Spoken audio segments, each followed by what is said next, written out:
उत्पन्नाम द्रविड़ो साहम वृत्ति कर्णाटके गतः क्वचित क्वचित महाराष्ट्रे गुर्जरे जनताम गता। હું દ્રવિડ દેશમાં ઉત્પન્ન થઈ. આ ભક્તિ પોતાનો પરિચય આપે છે. જુઓ, દ્રવિડ દેશ દક્ષિણ, અને વાસ્તવિકતામાં સાચી ભક્તિ જો જોવી હોય તો દક્ષિણમાં છે. સાચી શુદ્ધતા જોવી હોય, સાચું હિન્દુત્વ જોવું હોય તો દક્ષિણમાં છે. અને આપણને પાંચે સંપ્રદાયના આચાર્યો પણ ક્યાંથી મળ્યા? આ એનું પ્રમાણ છે. સાચી ભક્તિ એ પાંચે સંપ્રદાયના આચાર્યો, ભગવાન શંકરાચાર્ય, ભગવાન વલ્લભાચાર્ય, ભગવાન રામાનુજાચાર્ય, ભગવાન માધવાચાર્ય અને ભગવાન નિંબાકાચાર્ય. આ પાંચે આચાર્યો એ આપણને દક્ષિણમાંથી મળ્યા છે. એ પ્રમાણ છે કે સાચી ભક્તિ દક્ષિણમાં છે. એ લોકોએ આવીને પ્રચાર કર્યા ત્યારે આપણને સમજણ પડી છે. આપણા ગુરુઓ છે, સનાતન ધર્મના ગુરુઓ છે આ બધા, અને કહી રહ્યા છે કે ક્વચિત ક્વચિત વૃદ્ધિ કર્ણાટકે, હું કર્ણાટકમાં થોડીક વૃદ્ધિ પામી, થોડું થોડું મહારાષ્ટ્રમાં મને સ્થાન મળ્યું, પણ ગુર્જરે જીર્ણતામ ગતા, ગુર્જરમાં જ્યાં ગુજરાતમાં આવીને ત્યાં તો હું ઘરડી થઈ ગઈ. લો, આટલા હજારો કિલોમીટર આવીને ભક્તિ કરીએ તોય મારી તમારી ગુજરાતી ભક્તિ ઘરડી.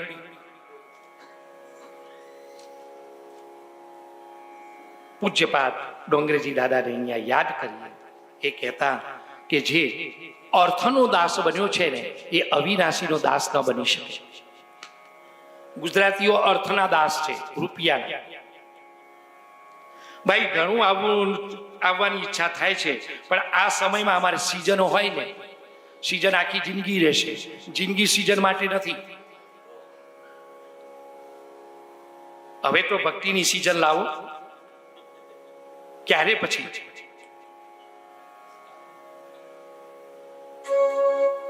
એ વ્યાપાર છોડીને ક્યારે પણ ભક્તિ ન કરે. આ અર્થનો દાસ, અવિનાશીનો દાસ ન બની શકે.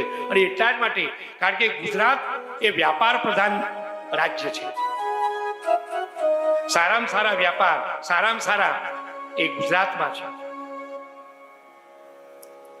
વાત કરીએ તો તમામ બીજા જે રાજ્ય છે ને એ બધા જ ગુજરાતીઓ પર નભે છે. જ્યાં જાઓ ત્યાં એ લોકો આપણા સ્વીકારે પણ છે કે અમારું બધું આ ચાલે તો ગુજરાતીઓથી ચાલે છે. અને ગમે ત્યાં ગયો હોય ગુજરાતી પકડાયા વગરનો રહે નહીં. हमारे तो बहुत लंबा जाना है, हमें को का टूका जाना है.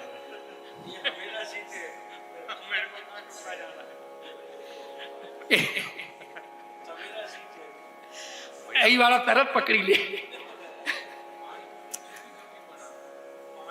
ये પછી કે आप गुजरात का है.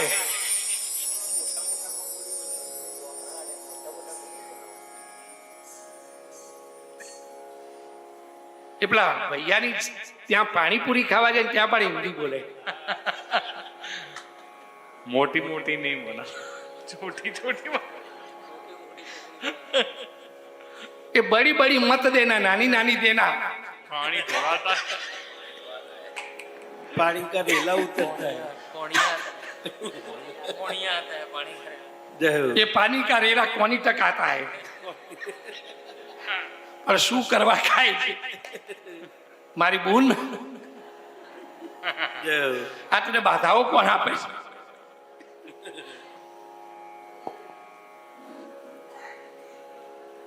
પણ ગુજરાતીઓ પકડાઈ જાય. વાત એ છે કે ગુજરાતની ભક્તિને ઘરડી કહી છે. પણ આપણા કઈ સંતો ઓછા, સંતો કહે છે ઘરડી એટલે ભક્તિ પાકેલી છે. ગુજરાતી ભક્તિ પાકેલી છે. હા, ઘણું અનુભવી છે ભક્તિ. કહી રહી છે ભક્તિ દેવી કે મને તો એમ થાય છે વૃંદાવનમ પુનઃ પ્રાપ્યમ નવીનેન સુરૂપિણી. કહે છે કે મારા જ્ઞાન અને વૈરાગ્ય આ બે દીકરાઓ એ વ્રત થયા છે. હું વૃંદાવનમાં આવી અને મને યૌવન પ્રાપ્ત થયું. મને તો યૌવન પ્રાપ્ત થયું, પણ મારા દીકરાઓ તો વૃદ્ધના વૃદ્ધ રહ્યા. આ વૃંદાવનમાં ભક્તિ મહારાણીને યૌવન પ્રાપ્ત થયું. યુવાન છે ભક્તિ વૃંદાવનમાં, કારણ કે વૃંદાવન ભક્તિ મહારાણીનું પિયર છે. એ ગમે એટલી 70 વર્ષની ડોશીને જુઓ, આમ ડગુ મગુ ચાલતી હોય, પણ એને પિયરમાં જુઓ અને જો પિયરનો ઢોલ વાગે બપોરે હવન વખતે અને ફઈબાન જોવા જેવી હોય, એ જે હિંચ લે, બરાબર ને? કેમ? આજે બાપના ઘેર પ્રસંગ છે, પિયરમાં છે. ભક્તિ મહારાણીને યૌવન પ્રાપ્ત થયું છે. વૃંદાવન, વૃંદાવન નીકો લગે એ ભક્તિ મહારાણીનું પિયર છે. અને મારા સંતાનો વ્રતના વ્રત રહ્યા. નારદજીને કહી રહ્યા છે, આવું તો કોઈ જગ્યાએ વિપરીતતા જોઈ તમે? કે માં યુવાન હોય ને દીકરા વૃદ્ધ હોય. મને એમ થાય છે કે ઇદમ સ્થાનમ પરિત્યજ્યમ વિદેશમ ગમ્યતે મયા. હું આ સ્થાન છોડીને હવે તો વિદેશમાં જતી રહું. આ જતી રહું કહેતી હતી ને, ગઈ લાગે છે. હા, એ વિદેશમાં ભક્તિને જેટલું સન્માન છે ને એટલું આપણે અહીંયા નથી. આપણા દેશમાં આપણે કાલ પણ વાત થઈ હતી, એમનું આપણે ઉપાડી લાય ને આપણું એ લઈ ગયા. હા, એ ટૂંકા પહેરતા હતા ને એમને આપણું લાંબુ બધું જોયું ને બહુ આનંદિત થાય કે આ તો પહેરવું હોય તો આવું હોય. તો એ આપણું લાંબુ લાંબુ મોટું મોટું લઈ ગયા. પાટીઓ વાળવાનું, છેડા નાખવાનું એ લઈ ગયા. ટૂંકું ટૂંકું આપણે લઈ આવ્યા.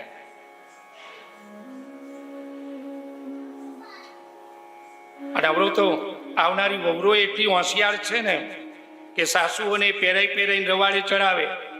એમ મમ્મી તમને બહુ સારું લાગે હો. મારી ખાનગીમાં આમતી હોય કે ભલે ઘેર એમ ઘોઘા જેવી લાગે છે. કારણ કે સાસુને એટલા માટે રવાડે ચડાવે કે સાસુને જેટલું ટૂંકું પહેરાઈશું એનાથી ટૂંકું આપણને પહેરવા મળશે. એને પહેરાઈશું આપણને કોણ કે બહુ બુદ્ધિશાળી છે, એડવાન્સ છે. હા, બધું ઇન્ટરનેટ કરીને આવેલી છે. હા, એ ઘણું અંદર પામે થતી હોય કે આને કશું સારું લાગતું નથી, આ ઘોઘા જેવી લાગે છે, પણ પહેરીને ફરવા દે મમ્મી, હે બહુ સારું. કારણ પછી મમ્મીની શું તાકાત પહેરીને કહી શકે કે વહુ બેટા સમાજમાં પ્રસંગ છે, કુટુંબમાં પ્રસંગ છે, કે સાડી પહેરીને જવાય, માથે ઓઢવું પડે, આમ કરવું પડે, શું કે?